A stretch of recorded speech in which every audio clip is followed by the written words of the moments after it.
स्तोत्र संहिता अध्याय 144 दाविदाचे स्तोत्र। परमेश्वर जो माझा दुर्ग, त्याचा धन्यवाद होवो। तो माझ्या हातांना लढावयास शिकवितो, माझ्या बोटांना युद्ध करावयास शिकवितो। तो माझा दयानिधी, माझा दुर्ग, माझा गड, माझा मुक्तिदाता, माझी ढाल आहे। मी त्याचा आश्रय धरितो। तो माझ्या प्रजाजनांना माझे अंकित करीतो। हे परमेश्वरा, मानव तो काय की तू त्याची ओळख ठेवावी? मर्त्य मनुष्य तो काय की तू त्याच्याकडे लक्ष पुरवावे? मनुष्य श्वासवत आहे, त्याचे आयुष्य नश्वर छायेसारखे आहे।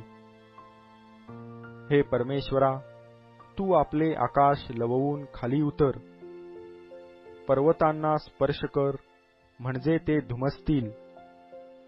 वीज पाडून त्यांची दाणादाण कर। तू आपले बाण सोडून त्यांची धांदल उडीव।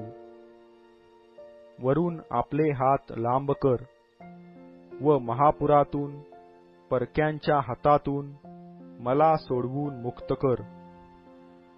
त्यांचे मुख असत्य बोलते, त्यांचा उजवा हात असत्याचा हात आहे।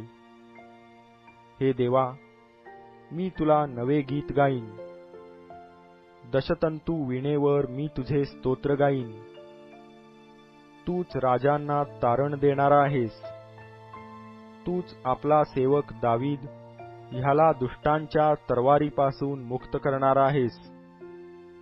मला परक्यांच्या हातातून सोडवून मुक्त कर।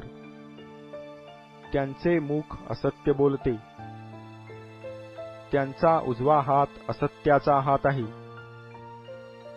आमचे पुत्र आपल्या तारुण्याच्या भरात उंच वाढलेल्या रोपांसारखे असावेत। आमच्या कन्या राजवाड्यांच्या कोपऱ्यांच्या कोरिलेल्या खांबांसारख्या असाव्यात।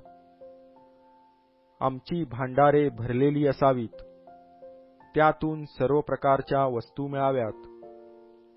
आमच्या कुरणात आमची मेंढरे सहस्त्रपट दशसहस्त्रपट वाढावीत। आमचे बैल लादलेले असावेत। दरोडे, धरपकड व आकांत हे आमच्या रस्त्यात नसावेत। अशी ज्या लोकांची स्थिती असेल ते धन्य। ज्या लोकांचा देव परमेश्वर आहे ते धन्य।